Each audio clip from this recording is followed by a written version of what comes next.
Allora, fatto le scuole, le medie, sono entrato alla prima superiore, no? Ma io non avevo voglia, io avevo voglia di giocare, di vedere i maestri che lavoravano in vetro in fabbrica mia. Mio padre mi diceva: "Ma hai fatto le lezioni che sei qui?" "Sì, le ho fatte papà", non era vero niente, capito? E io lui l'anno dopo dice: "Guarda", mi hanno bocciato e mi dice: "Guarda Guido, secondo me è meglio che vieni in fabbrica domani mattina subito." E io ho detto: "Sì papà, a che ora?" È come m'avesse detto: "Ti do la più bella cosa del mondo", capisci? E sono entrato in fabbrica. E cosa ha fatto? "Ah, guarda che fai tutto il tirocinio, eh. Tu non sei il figlio del paron, sei uno uguale agli altri." "Sì papà." E mi ha messo in fabbrica a chiudere lo stampo, i lavori più umili che si fanno a chi entri in fabbrica, l'apprendista, e passi tutti le vai in fa chiudi lo stampo, guardi il vetro, capisci, dai una mano, dopo la fabbrica vai in imballo, vai nella mulleria, fai tutto il percorso. E lì è lì che è stata una scuola interessante con mio padre. Ma ti dico dal primo giorno che è interessante la storia. Allora, vado in fabbrica, come m'ha detto: "Domani mattina alle 7 meno un quarto ero in fornace." M'ha detto: "Tu devi controllare questi cerchi, gli anelli, la dilatazione del vetro, se i vetri vanno d'accordo tra di loro. È la prima cosa che un tecnico deve imparare." Okay. Io sono andato e lavoro, ho fatto le 8 ore, si vede? Alle alle 16 che si smette la fabbrica chiude, no i forni, fanno dei forni, c'è tutto un 24 su 24. La fabbrica è ecco, volevo dirti da quando sono nato, perché ho visto mio padre, e per il ferro, per noi, per i vetrai, il giorno non dura 8 ore, 12 ore, è 24 ore, perché c'è il lavoro, il riposo e la fondita, e avanti così per secoli. C'è solo il mese di agosto che è fatto dal nome Augusto, che è sacro, che bisogna far le ferie, ma non per quello, perché bisogna mettere a posto i forni. Ecco. Allora, finisco alle 16, mi cambio e di corsa vado a giocare il calcio per andare a giocare. Mio padre fa: "Dove vai?" Vado a giocare il calcio." "Eh no, va. Tu cominci ad andare nel locale delle composizioni e ti insegno a fare i vetri." Un'altra cosa che mi ha fatto un immenso piacere. Vedi? Io capivo, ero già sì, che avevo capito la vita com'era, come funzionava. Mio padre mi stradava aiuto. Mi ha cominciato a insegnare i primi rudimenti, ho fatto il giro della fabbrica sino al 1963. Nel 1963 c'era un'occasione di fare una piccola fabbrica di un certo prodotto, delle goccette. Io ho detto: "Guarda papà", lui aveva acquistato diciamo per un per così, per un capitale, una piccola fabbrica qui in Calle Miotti. E io ho detto: "Papà, se io mi metto con 2 operai che lavorano da te", e lui ha detto: "Ma fai bene, pensa, anzi ti do una mano." E dove trovi un altro papà? Un altro avrebbe detto: no, resta con me, no, sai come sono i vecchi." E mi sono messo per conto 63. Dopo 3 anni trovo una combinazione di un cliente belga, di un ordine enorme per quel tempo. Ho detto: "Papà, bisogna fare una fabbrica qua. Mi servono tanti operai, tante cose." E mio padre dice: "Va bene, chiudiamo la nostra." Perché la sua era in decadimento, perché loro facevano gli lampadari alla vecchia, che andavano sempre, ma era nel momento più basso. E abbiamo fatto, e da lì è partito tutto. 1966 l'F3, 1970 abbiamo acquistato Resana, un po' di stabilimento, un po' di milioni, ma noi col lavoro. Pensa che Murano da piccola finanziava, per più di 10 anni ha finanziato Resana. ogni settimana andavo su con le ragioniere e via sti assegni che staccavo. E lì siamo diventati forti. Dopo Reggiana ha cominciato a camminare da sola, si è ingrandita. Nel '76 mio fratello Mario dice, buon'anima, mi dice: "Ma Guido, voi avete una fabbrica", perché Ivano teneva Resana, io tenevo Murano e facevano niente. E io ho detto: "Se tu prendi tuo cognato Lino Tagliapietra che lavorava alla Morina, e facciamo una fabbrica per te". Detto fatto, l'altro ha detto sì, abbiamo fatto la fabbrica, son venuti provvisoriamente qui che avevo acquistato un po' di stabilimento qui, famosi 15.000 metri, restaurato. Nel frattempo, prima di fare il trapasso dalla vecchia fabbrica a questa, loro hanno iniziato per 1 anno o 2, sono stati a spese nostre, perché loro avevano mica i soldi di iniziare, composizioni, vetri, soldi, paghe, stipendi. Il gruppo era solidale, capito? Ma quanti impiegati sono stati? Nel totale 420 dipendenti e 3 stabilimenti e 60 miliardi di vecchie lire di fatturato. Miliardi, ti ricordi i miliardi di Le lire? lire proprio, tagliate. Ma il milione di lire, era 1 milione, compravi. Adesso quei 500 euro, che cosa compri? Compri niente. E detto questo, nel '76 è nata. Dopo bisogna fare un altro stabilimento, e c'è l'occasione di comprare l'Ulderico Moretti 95. Abbiamo acquistato l'Ulderico Moretti, le canne, le morrine, e l'abbiamo acquistata anche quella. E lì abbiamo messo Mario, che nel frattempo Tagliapietra era fuggito in America. E lì ci è costata 10 miliardi di vecchie lire perse. Noi perdevamo 10 miliardi e le nostre spalle tenevano duro. Perché? Perché avevamo noi, capito? Perché c'era Guido. Ma Guido è uno spendaccione. Ma Guido spendeva per guadagnare, non avete capito un tubo. I primi robot, le prime sistemi, le attrezzature. Allora, ti dico, l'ordine più grosso che ho preso io un giorno, Brema, da Eduscio. Da Eduscio vendevi il caffè, Eduscio lo conosci, tu anche in Austria senz'altro, aveva 30.000 caffetterie piccole, 30.000, e lui sono andato lì insieme con un rappresentante, mi dice: "Guarda, c'è da fare un lavoro enorme". Benissimo. Mi danno una lampada, tipo quella, guarda, una lampada tipo quella,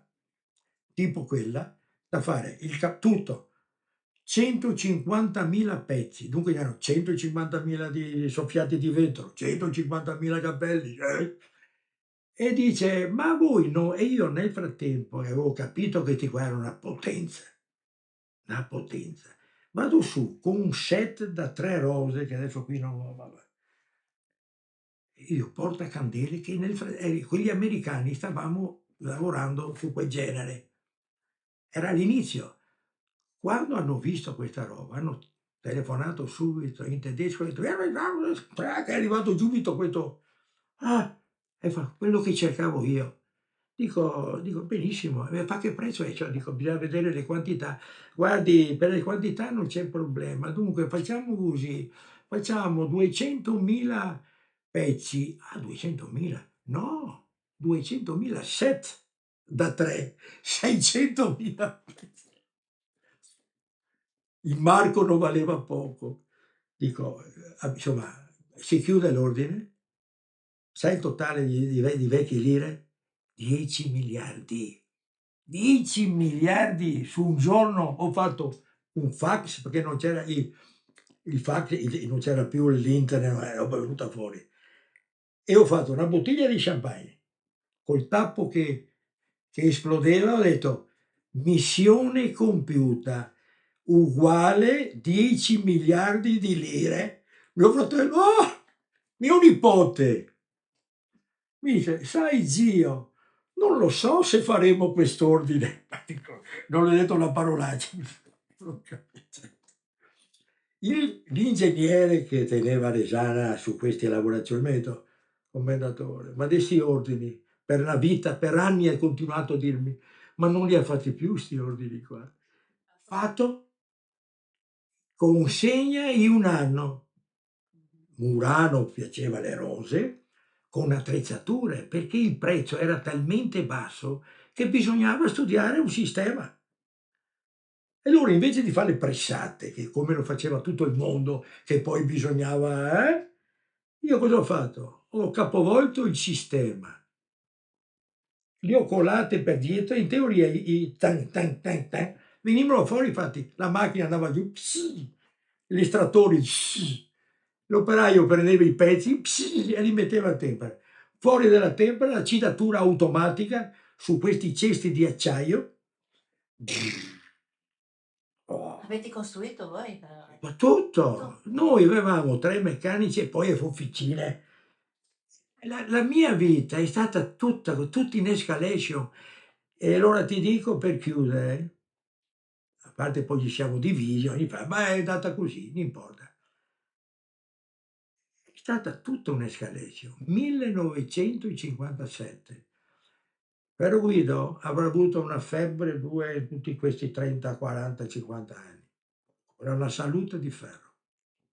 Aiuto? Mi dite il nome? Avevo sempre le cervicali, ma io fin da 20 anni e nessuno capiva che avevo già un'artrosi a quel tempo, pensa te. 20 anni fa m'ha detto: "Guarda che lei, ma è da giovane che ha questa roba?" E fai: "Sì." Brava, come ha fatto? Lei ha un bel carattere, sta a soffrire. Il mio dentista, quando mi faceva l'iniezione, ha detto: "No, tu mi fai quella più debole, perché fa fastidio, eh." "Ma senti male?" "No, io ho una sopportazione al dolore." E m'ha detto lui: "Lei guardi che è un caso unico, ha una sopportazione al dolore."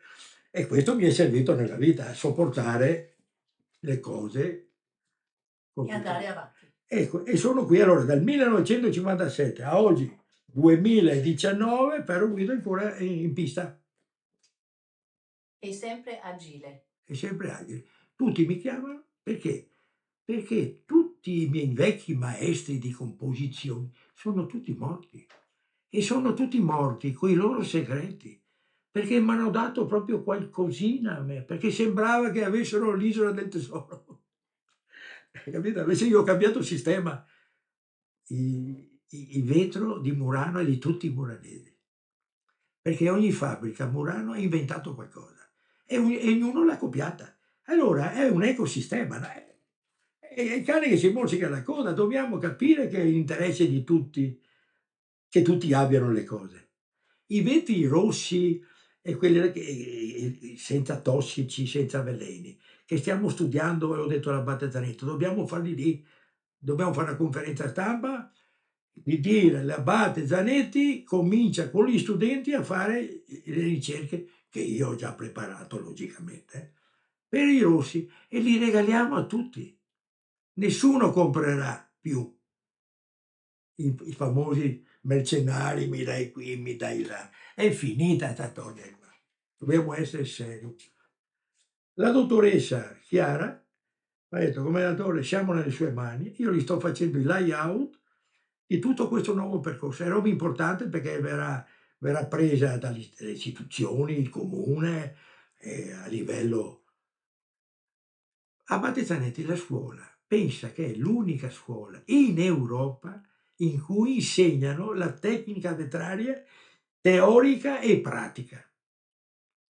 Tanto è vero che il preside m'ha detto: "Se andiamo avanti lei sarà preposto per una honoris causa", perché non ho studiato io, non sono dottore, sono maestro però, maestro in tecnica. Gli daremo la honoris causa. È la grande soddisfazione. Quando hai iniziato la scuola? La scuola come scuola era il 2001. 2001, l'avevamo presa io e il sindaco di Venezia, perché quella volta era un imprenditore, era amico mio, ha detto: Compriamo la scuola." Lui dice: "No Guido, è una fabbrica di debiti." E io dico: "Sì, ma una scuola quando vuoi guadagnare." Lui vedeva tutto il guadagno, no, è un uomo d'affari, invece no, ho detto: "Guido, ta" mi ha ascoltato, bisogna prenderla, ho detto, e l'abbiamo presa. Abbiamo pagato, fatto. Dopo lui aveva i suoi sistemi, ma aveva messo altri dirigenti e io ho detto: "Guarda, Ferro Guido è un uomo libero. Se tu mi metti le catene, è finito il romanzo, gli ho regalata. La mia parte te la regalo, perché lo so che è difficile mandare avanti, ci vogliono tanti soldi, tanto è vero che è sempre in perdita. Non c'è niente da fare. Le scuole, ma è giusto che sia così. Al massimo vanno a pareggio, è già una conquista. Ad ogni modo, e da lì è iniziato, hanno fatto corsi di lavorazione, disegno, il lume, e dopo, dietro questa pista, questa strada, hanno fatto la scuola tecnica, lettere, matematica, chimica, tecnica vetraria, che è l'ultimo tassello che mancava. Adesso dovrebbe il Ministero dell'Istruzione dovrebbe darci 3 anni di corsi per far pratica. Io ho regalato il laboratorio, non avete i soldi? Ve li dà per lui. Prendi il laboratorio che costa, perché i 100.000 euro fa presto andare via sui forni. Vabbè, io posso fare tutte le prove che voglio, lasciarmi gli studenti. I 5 anni sono là. Però gli ultimi 3 sono quelli che importante è vero che io insegno gli ultimi 3, che sarebbero troppo piccoli gli altri. Eh sì, la scuola a 27 ce n'erano 10. Anche le più preparate, perché le donne sono sempre più preparate. Ma dimmi, vengono da dove vengono? Da tutto all'estuario. Murano, erano 7-8 da Murano, tutto il resto, a Cavallino, Sant'Erasmo, Mestre, Marcon, la Venezia, dalle isole, diciamo. No? E la prima lezione, prima ho fatto un cartellone di Socrate. Dovete seguire questi esempi. Una vita senza ricerca non val la pena di essere vissuta. L'ho detto uno che passava di là per caso, il famoso Socrate. Dovete imparare delle cose. E quando parlavo, e dopo ho detto, noi abbiamo in mano, i musicisti hanno 7 note, noi ne abbiamo 50 come minimo, dobbiamo fare delle melodie, delle rapsodie, noi possiamo fare tutto, i colori, tutti ti guardano, capito? Questo ti appare l'entusiasmo, perché trovi sempre quelli che eccellano. Tanto è vero che uno, appena gli ho mostrato il mio computer, il sistema, ha imparato subito. E gli altri diranno studiare, bisogna studiare. Non c'è niente da fare, non si può. E in scuola con me non si ride. Si ride comando mio. Ridete? Non si può ridere, è cose serie. E cosa fanno dopo loro? Restano in questo mestiere?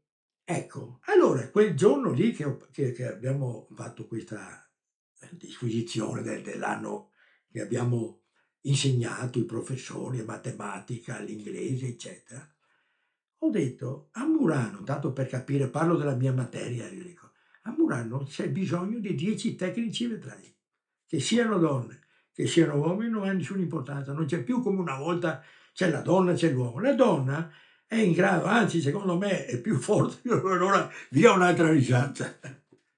E sì, dico, è più attenta, c'è bisogno. Uno esce di qua con un diploma. Istituto Tecnico Abate Zanetti. Il ragazzo Tizio e Caio ha passato l'esame di tecnica vetraria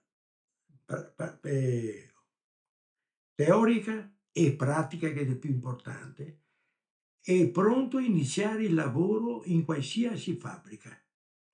Lui entra la fabbrica, poi ha il suo libretto, no?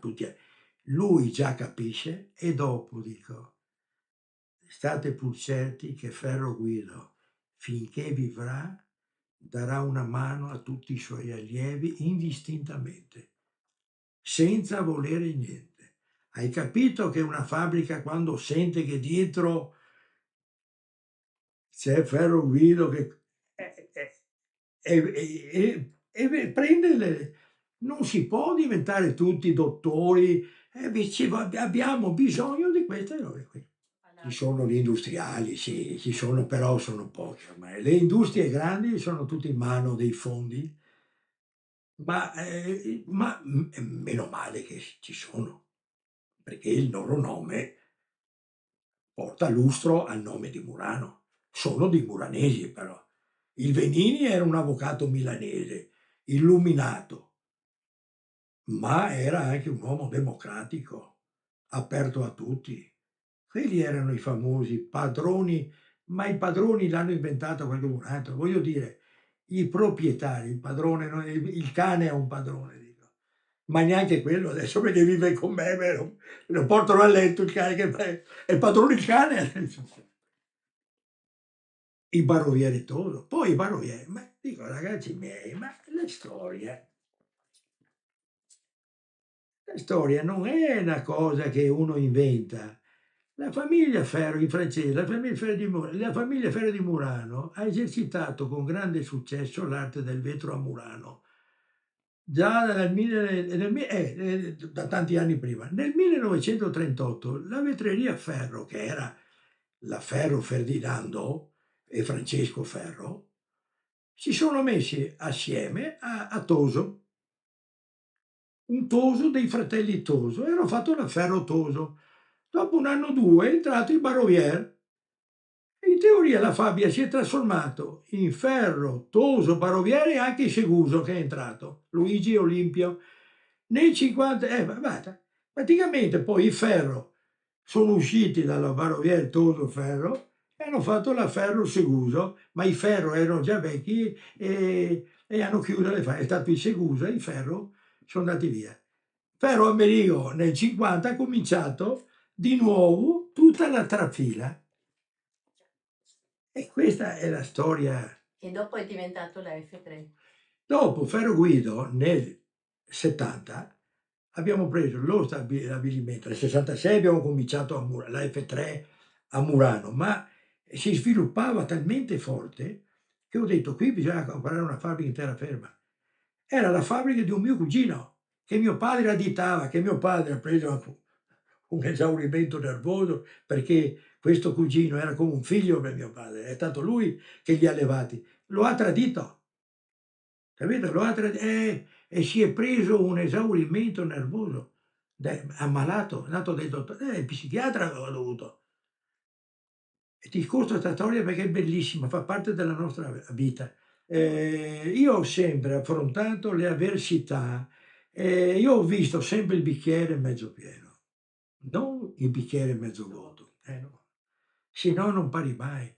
Lino Tofolo, che l'hai conosciuto, anni fa mi fa un'intervista, mi dice: "Sto intervistando tutti quelli che hanno avuto un po' di successo".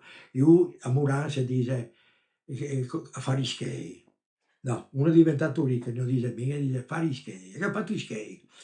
E mi dice, pronti con la telecamera, mi dice: "Ti faccio una domanda, prima, 2. Prima, ma come fate ad andar d'accordo voi fratelli, che nessuno va d'accordo?" "È facile", ho detto io.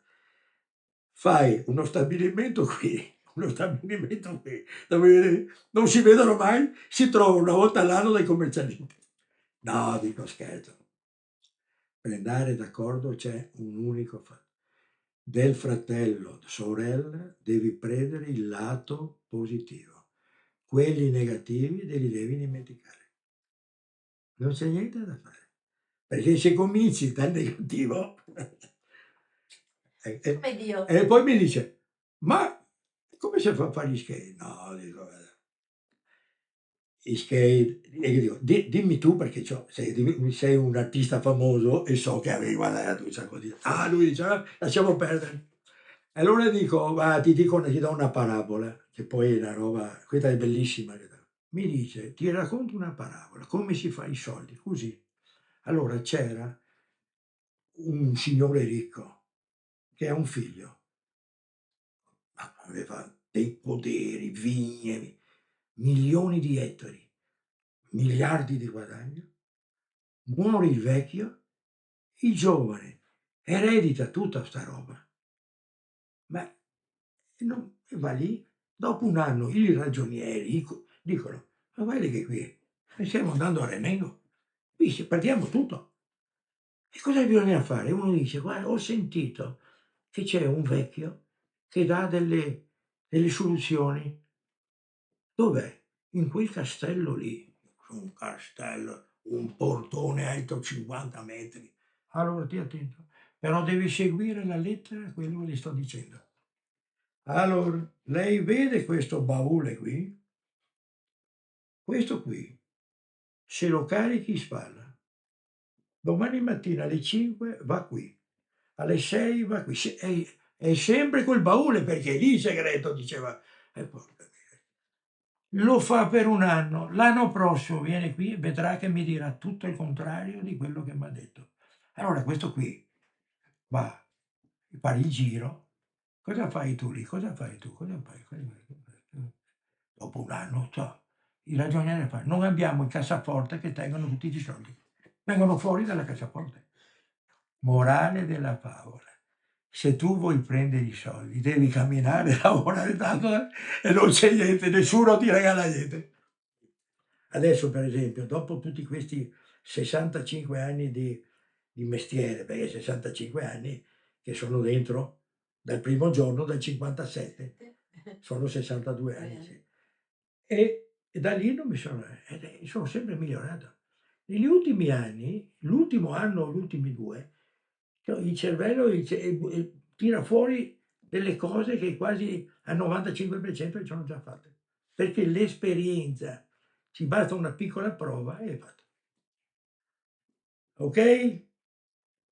Ti piace? Bellissimo. Questo è un romanzo questo qua. Pare che sia il romanzo Sì, di sì, facciamo Monte come Cristo. facciamo il film di Guido Ferro. Sì, Guido Ferro, e adesso ma non è mica finita. Finché qualcuno in alto mi sostiene. Io ho detto che ho sempre un angelo custode.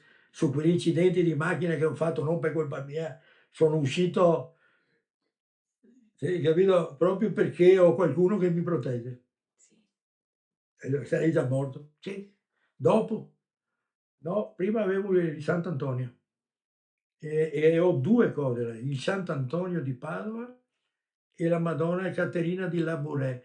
Il Sant'Antonio quando è Labouré, è francese. Quando vai nella tomba di Sant'Antonio, sei mai stato a Padova? Dove? A Padova A Padova no. devi andare.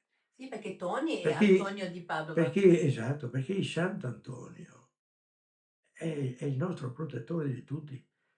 E anche stai attento, allora avevo quando uno ha dei problemi di salute prima, e avevo un po' di qualcosa, ho detto alla mano, ho detto: "Guarda, io non posso ammalarmi, sono troppo la gente ha bisogno di me".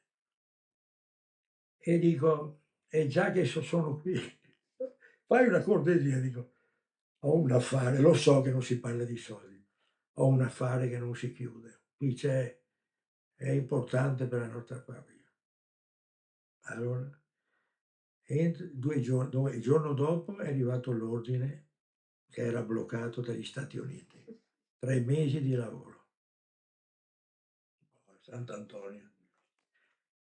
La salute, sono andato a farmi la colonoscopia, hanno beccato al momento giusto, parlo di 10, 12 anni fa.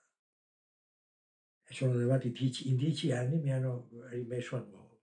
Se non avevo l'intuizione di chiedere, io sono per la prevenzione. Io non ho paura di farmi un esame, perché no è la paura, uno non vado a farmi l'esame perché se viene fuori che sono ammalato. Bravo! E se non vai, muori, come è successo. E allora lì, capito, ho detto: "Sant'Antonio", perché mia madre era devota a Sant'Antonio. Una sera, fidanzati, 1962, montagna, 1 metro di neve, sta nevicando, tutti giovani, io, mia amorosa, la Nadia, e forse c'era l'Evelina senz'altro, i fratelli, facevamo con le palle di neve. Io avevo l'anello che si teneva nel destro di fidanzamento, un bel brillante di mia moglie, perché di famiglia, le aveva vabbè, tiro la palla di neve, non mi scappa via l'anello. mezzo alla neve, e che 1 metro di neve. Mia madre dice: "Ma cerchiamo di con l'acqua calda e buttiamo l'acqua no". Però mia madre dice: "Facciamo così, andiamo tutti a letto e vediamo questa notte prego Sant'Antonio, vediamo domani mattina". La mattina io non mi ricordo neanche più sopra la cappota della macchina, faccio 1, butto via la neve, tum, sul cofano. Porca, vado piano, piano, non mi trovo l'anello. Mia madre ha detto: "Hai visto?" Siamo anche fortunati, ma mi diceva il prete: "Ricordati bene che noi abbiamo un cervello", me lo diceva 60 anni fa, "abbiamo un cervello che usiamo per un miliardesimo", lui addirittura diceva, niente, non lo usiamo per niente. Quello ha una forza che tu, mettendo in pratica la tua il credere, capito, hai il tuo attaccamento alla vita, il cervello si mette in moto e fa delle cose che tu neanche non ti immagini. Questo ma pensa a quanti anni fa che me l'ha detto. Pensare positivo, il futuro. Diciamo, personalmente in questo momento è difficile di prevedere 'sto futuro, ma è proprio ora che bisogna, capito, che di questo disegno venga fatto, questa esperienza. C'è l'impegno delle istituzioni che sviluppa, ci vuole il finanziamenti perché senza denaro non vai da nessuna parte. Ti diventi un artista, gli artisti di solito muoiono di fame. No, noi conosciamo il famoso chi è? Van Gogh, no, che moriva di fame, sul bistrò va, permesso, mi dà una pasta e fagioli e gli regalo questo quadro dei girasoli. Vadi via, brutto porco, cosa vedi che mi ha sporcato per terra? Hai capito? Questa è la vita. La gente non capisce. E l'entusiasmo Ti bisogna. la gioia. E dopo abbiamo delle istituzioni a Murano. L'abate Zanetti che vi a dare una mano, vi a credere di più, hai capito? Perché, ma è di Brugnaro e no, l'abate Zanetti è di tutti e ci vuole quello che tira fuori i skei. Vorrete che uno tirasse fuori i soldi e ci mettesse da parte? Vuol prendere qualche voto politico? Ma è giusto! Finché fa il bene di Murano, lo facciamo sindaco di nuovo, ma senz'altro. Io ho detto, quando fai campagna vieni che io ti tiro la volata, come l'altra volta.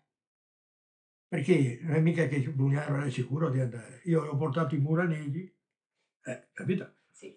E allora, abate Zanetti, il museo ci ha dato un assist, come si dice nel gioco del calcio, un assist e uno segna, perché il museo ha detto: "Commendatore, perché non facciamo la sezione?" Che io gli avevo detto anni prima, lei dice: Non siamo pronti". E io dico: "Quando è pronta mi chiami". Mi ha chiamato subito. "Ma lei", "No, non prevedo niente, dico le cose logiche io. Io vivo. Vivendo dici le cose giuste. Se sei morto non dici più niente". E lei mi fa: "Ma no lo mettiamo su". Certo, dunque mi vuole subito tutti i documenti della biblioteca, mi mandi tutti i file che io me li leggo, primo. Secondo, mi fa subito un pass, perché io non posso mica chiedere: "Per piacere, c'è la dottoressa", io do il pass e entro al museo. Abbiamo gli stabilimenti, io faccio fuori il layout, facciamo il forno, il lume, e entro a breve si fa. Quando vuole lei, mi dica il tempo, a settembre, il 15 ci troviamo e lì buttiamo giù le basi e abbiamo Abate Zanetti e museo. Hai detto niente. E da lì cominciamo. Gli artigiani, il maestro Simone Cenedese, quella gente seria, piccola ma seria, che hanno capito la misura esatta del vetro di oggi, piccolo. Io e mio figlio stiamo vediamo stiamo facendo una specie di combinazione, sempre Guido Ferro, perché ho detto: "Ma sempre lui, ma per forza è quello che ha esperienza, per forza è sempre lui". È come un centravanti, come Ronaldo, no, e segna Ronaldo, ma è il suo mestiere, sai fare i gol, o no? E io sono un Ronaldo, no, nel mio genere. E allora bisogna tirar fuori le idee, ci vuole l'entusiasmo, bisogna seguire. I grandi, i Venini, i Barovier devono farsi soci col nostro marchio, non lo usano, ma il mondo sa che anche loro fanno parte del consorzio. Allora, ma è una acqua al mulino che va anche a loro, che sono distanti, ma loro sono a Murano, devono dare qualcosa a Murano, non possono mica solo prendere, devono dare. E il dare è essere soci, 10 lire, sappiamo che sei socio. Guarda, è importante per Murano 'sta roba qui. Tu entri, uno viene apprendistato, gli danno la cannetta in mano, gli Elisabetta Zanetti gli insegna a levare, quando uno sa levare entra in fabbrica e lì impara tutto. Non esiste una scuola che faccia il maestro, non esiste. Il maestro viene fuori lavorando dopo gli vuole minimo 10 anni di apprendistato, ma il maestro forte diventa dopo 20 anni, 30 anni. Il maestro perfetto è 50 anni. A 60 è completo, poi c'era il famoso Barbini che a 90 anni lavorava il vetro come Seguso. Eh, a loro qualsiasi cosa gli dicevi lo trasmettevano e diceva: "Fai così, fai co". Ma sei sicuro? E lui sapeva tutto. Veda? E i segreti dell'arte. Sì. Però se trovi gente che ti insegna devi imparare, ma quello che non vuole imparare non impara mai. Il brutto è questo, che c'è gente che non vuole imparare, vuole solo, come si dice, approfittare come quelli che hanno i negozi, approfittano di Murano, vendono il loro nome e magari vendono i vetri cinesi o napoletani. No, adesso lo mettono, un po' alla volta. Io parlavo col presidente del formaggio del Reggiano, sai il formaggio, Grana? Sì. È un consorzio che si è messo 60 anni fa, non mica tanto vecchio. Lui quando abbiamo fatto i consorzi ci siamo trovati e io dicevo: "Bisogna fare veloci". Però ci abbiamo impiegato una vita noi per far diventare famosi il nostro formaggio e voi dovete aspettare, ci vuole tempo. Non c'è niente da fare e spendere in comunicazione. Adesso poi tutto sui social, devi per trasmettere però e costa. Però, io ho detto sempre, il vetro di Murano resterà sempre e finché ci copiano le famose parole mie, io ho detto: "Ma chi ha paura dei cinesi, degli altri? Ma chi è?" Ci copiano. E quando uno è come la moda italiana, la copiano tutti e anche male, perché quello è un paletot o una camicia o una giacca di Armani, io la guardo da italiano, boh, quella, non me la lo fa, non dico in Austria perché no, capito? Ce la invidiano tutti. Non toccare i valzer però, di Strauss, perché io quando sono non depresso, metto il concerto di fine anno di Vienna, di Strauss, è meraviglioso. Ho detto: "Ragazzi, musiche eccezionali, ma c'è poca gente che parla come me, vedi? Io a dare il merito a chi ce l'ha e dico: "È la miglior sake, la mangi a Vienna o a Salisburgo?" Dico. Sono andato a Salisburgo, a Vienna sono stato sempre per lavoro, mai fermato. A Salisburgo sì, perché avevo un muranese che ha sposato una Salisburghese che era a Salisburgo e andavo a trovarlo a Pasqua, solo che ogni volta che eravamo in Austria nevicava a Pasqua. Quando passavo in Tarvisio, io nevica, a me piaceva. Dopo sai dove andavamo? In Austria dalla parte andavamo a Füssen, dove c'è il Riedel, quello dei bicchieri. Sul suo mestiere bisogna cavarsi il cappello. E poi è stato il primo a creare un percorso creativo nell'interno della sua fabbrica. Non so se sei mai stato. Loro, non vai, loro hanno la fabbrica, ti fanno vedere la fabbrica di lavorazione dei bicchieri, bellissima, bravi, bravi. E sopra hanno un percorso a tutto all'oscuro però con le zone illuminate che parlano dei bicchieri del bellissimo, bravissimi. Ma ancora 25 anni fa, no, già moderni, capito?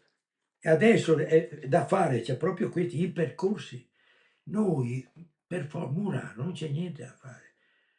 E Venezia, noi per i prossimi 100 anni saremo invasi giustamente dal mondo, devono muoversi i cinesi, che sono 1 miliardo e mezzo, che hanno un sacco di soldi da spendere e noi siamo qui. Non dobbiamo perdere la vocazione dell'artistico, però da un'altra parte dobbiamo anche vivere. Allora arriva il turista e allora gli fai però diciamo alzare la qualità. Allora lì anche il turismo lo devi creare tu.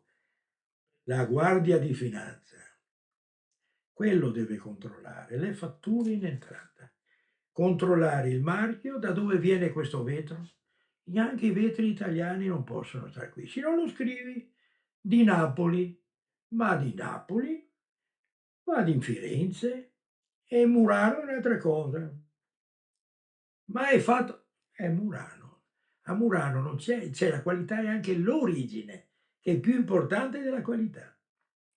Perché se uno vuol produrre, viene qui. Tutti lo dicono: "Non puoi mica venire". No, ma vieni a produrre qua, non in terraferma e fare le copie mie, capito? Questo è Murano ha una potenzialità enorme, non morirà mai. Deve solo deve solo ricrearsi le vesti nuove, i giovani. E l'esperienza che ho io, per esempio a Tosimone, io ho detto: "Tu hai dei vetri vecchi, sei nuovo come moderno, ma ai rubino non son capace, lo faccio io". Gli ho dato la composizione. Ah, miracolo, hai capito? Adesso gli ho dato l'opalino, dopo gli darò il calcedone. Questo devi dargli le possibilità e chi ha l'arte un po' nelle mani deve fare questo passaggio qui. Deve mettersi in proprio, piccolo, però è un'entità, è una cultura. E Murano non ci saranno più i grandi stabilimenti. Quando Murano supera i 15 persone è troppo, non guadagni più, capito? Noi riusciamo perché noi siamo fuori dal mondo. Noi usiamo la tecnica, la macchina, la tecnologia e l'intelligenza nostra degli articoli che facciamo. Che tutti i più grandi maestri ci dicono: "Guido, ma come fai a fare 'sta roba qui?" I grandi maestri, Barbini. E dico: "Maestro, lo dica lei, no? Lei che è maestro vuole non capisce". E mi fa: "Io è quello che penso è così". E mi dice: "Io farei così, così, così". Io gli dico: bravo, così si fa. Domani lo provo". Il giorno dopo mi telefona e mi dice: "Guida, non mi fuori mica niente, non sapevo". È tutta un'altra cosa. Il mio è artistico, tecnologico, è tutta un'altra roba. Tanto è vero che nessuno al mondo ci fa non abbiamo concorrenti. Tanto per dirtene una, ci hanno scopiazzato i napoletani, ma tutte stupidaggini. Arrivano al primo gradino, noi siamo al millesimo, tu fai un gradino, io ne faccio altri 1000 e ti brucio. No, sembra allora ognuno si specializzi in un settore e Murano andrà sempre avanti. Basta. Questo è secondo me è l'ottimismo. Dopo è chiaro che se vuoi guadagnare non devi aprire una fornace, devi aprire primo un ristorante, secondo l'albergo, terzo le sale di vendita e ultima la fabbrica. Quella che guadagna di meno e più sottoposta a controlli. L'inquinamento, bla bla bla. I ristoranti quando hai messo sotto il bagno, eh, capito? Allora la gente dice: "Ma perché Diego dice mio figlio devo" dico Vabbè, dico, il prossimo compreremo un ristorante solo per fare l'affare. Non andremo mai noi, lo daremo in gestione. Se vuoi guadagnare. La fabbrica è una vocazione. Sì. Sì, è un'eredità che abbiamo ricevuto e bisogna spendere al meglio, non possiamo buttarla via. Tanto è vero che Diego aveva delle idee, ha detto: "Guarda, proviamo una combinazione, si può fare, adesso cerchiamo di fare capito, una roba più importante, però tutti i lavori di Murano, capito, il vecchio, il moderno, riunito, una volta le chiamavano vetrerie riunite, perché facevano il soffiato, il lampadario alla vecchia, il pressato, tutte le figure, capito? Tutte i lavori messi assieme, un'unità, un'organizzazione commerciale unica per diminuire tutte le spese, no? Centro unico, eccetera.